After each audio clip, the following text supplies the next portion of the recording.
Hello everyone, my name is Michael Kehio. Now in this webinar, we're going to be going through an overview of Module 5, that is risk management, governance, and regulation. Now we will start off this discussion by looking at Deloitte's digital risk framework. Now what I intend to do is to give you a very quick overview of this module. Now, as you know, in this network age, in this digital world, data is the medium of exchange. Now, this data, alongside the intellectual property, as well as the digital technologies that come with it, creates significant risks for organizations. And so the risk landscape has really changed over the years.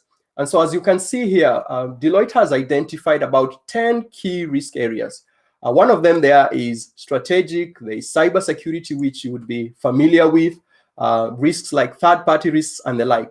Now, as an example, if you look at strategic, now again, when it comes to, say, traditional banks, you might find that there's no doubt now that it's very, very important to ensure that you embrace these evolving technologies, new technologies. It could be digital insurance, digital money, digital payments, and the like.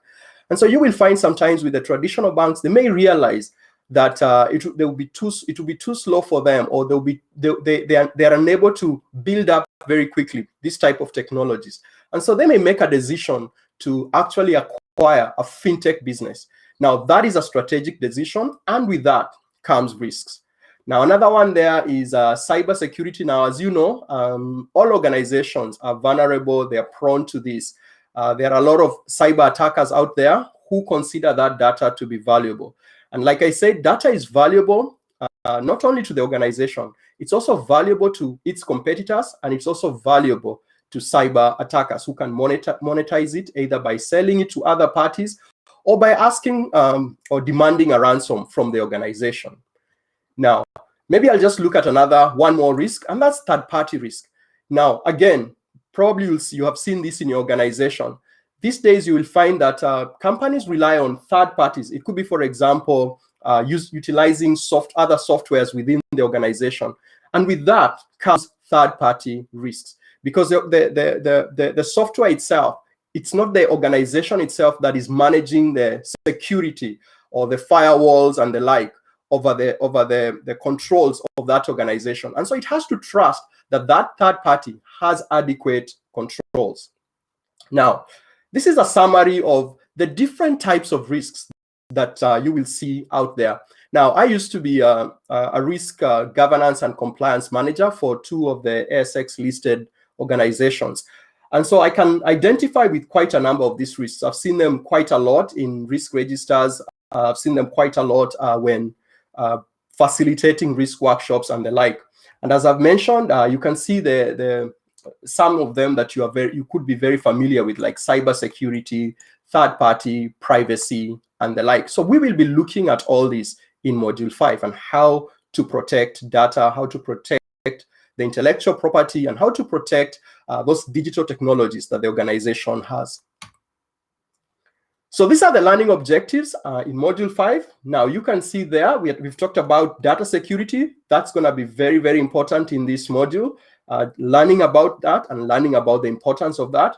We'll also talk about regulatory compliance. Now remember, organizations need to comply with laws and regulations.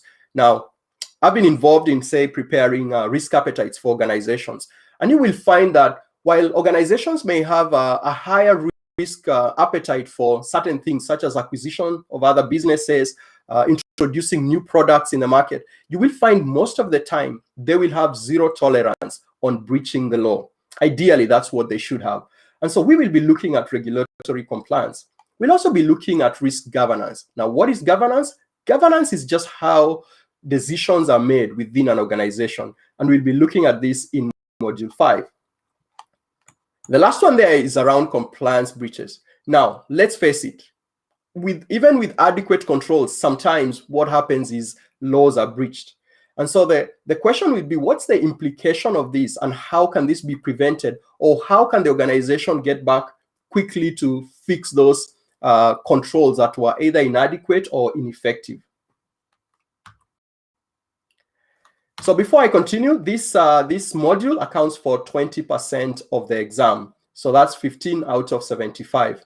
So very, very important to make sure that you have a very good handle, you grasp the concept and the knowledge that is covered in this module. So those are the themes that we'll be looking at. We'll be looking at risk management, governance, security and privacy, compliance, fintech organizations, as well as RedTech. So we will talk about this in more detail. This is just a quick overview of that. Now, when it comes to risk management, what is risk, if I may ask you? Now, if you are to think about this, risk is really an uncertainty that could affect business objectives. Now, we have an example here of the ASX. Now, you would expect the ASX to have the best practices when it comes to risk management.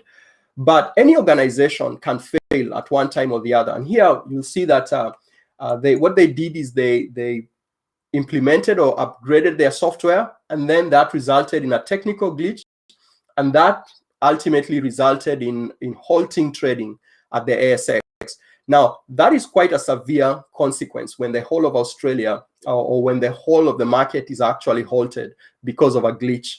So that's the implication of a risk, and that's the importance of risk management, making sure you're on top of those things. So in the case of the ASX, the question that will be asked is, did they foresee this risk, and what controls or processes did they put in place to make sure that this does not happen, or that if it happens, it's quickly dealt with?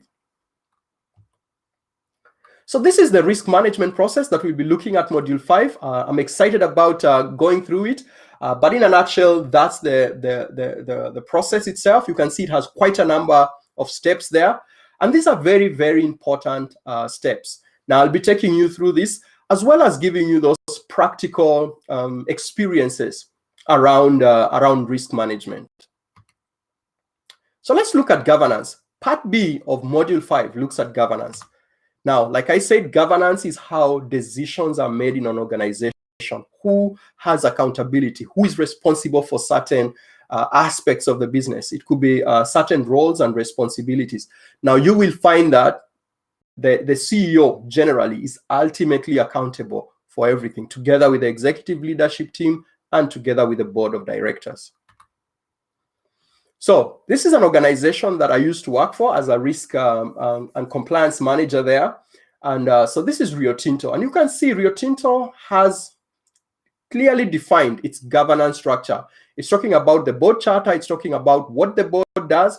And you can see there it says a formal schedule of matters reserved by the board have been established by the directors. And what are these? They cover areas such as setting the group's purpose and strategic vision. So that is the top leadership that actually sets that up. Monitoring the performance of delivery of approved strategy, approving major investments, acquisitions, and divestments. So if you hear, for example, Rio Tinto has acquired a certain business in, say, Africa, that decision has likely been made by the board as well as the executive leadership team. And then there is the oversight of risk. And this is the importance of this module, that is very, very important to the executives. They don't just want to make business decisions. They want to make risk-informed business decisions. Then module 5, part C, we look at security and privacy. And so now, again, when I was working for an IT company, we used to meet quite a lot with the insurance team. So we had an insurance company that would insure us against business interruption and the like. And some of these were because of maybe a cyber attack and the like. And you can see, based on Alliance's or Alliance Risk Barometer, the number one risk that businesses are really, really worried about is cyber incidents. Yeah, so that tops the Alliance Risk Barometer. You know, companies are very, very aware and concerned about ransomware and things like that. And so that is not the number one risk. The second type of risk that businesses are very concerned about is business interruption. Yeah, things that could happen. It could be even, again, it could be cyber attackers bombarding the business to make sure that the network goes down, disrupt businesses and the like. Sometimes it could be because of fire. It could be because of other incidences within the organization. But that's a major one, because when the business is interrupted, the company stops making revenue, the company stops making profits. And so that's the other one. And then the third one there is changes in legislation. Now, again, in Module 5, this is very, very relevant because, as you know, we'll be talking about fintech technologies, fintech businesses, which are continuously coming up with innovative products. Now, fortunately or unfortunately, there are no laws and regulations sometimes surrounding these products. And so the regulators are sometimes 2 steps or 3 steps behind, and they will always be coming up with new legislation. And so that's an area that we will also be looking at. So very fortunately, we have IT standards that a risk manager can consider, or an IT team can consider. And these are very good because they give step-by-step processes, sometimes controls and the like, that the organization can use to make sure that they have best practice risk management processes. Then we move on to part D, which is compliance. Now, like I said, compliance most of the time has to do with compliance with laws and regulations, and some of the times you'll find it's policies within the organization that thou shalt not do this if you work for, say, Commonwealth Bank and the like. So some of them are backed by laws and regulations, and some of them are backed by internal policies and procedures. Now, in this case here, you can see Commonwealth did breach one of those laws and regulations. This one was specifically around anti-money laundering.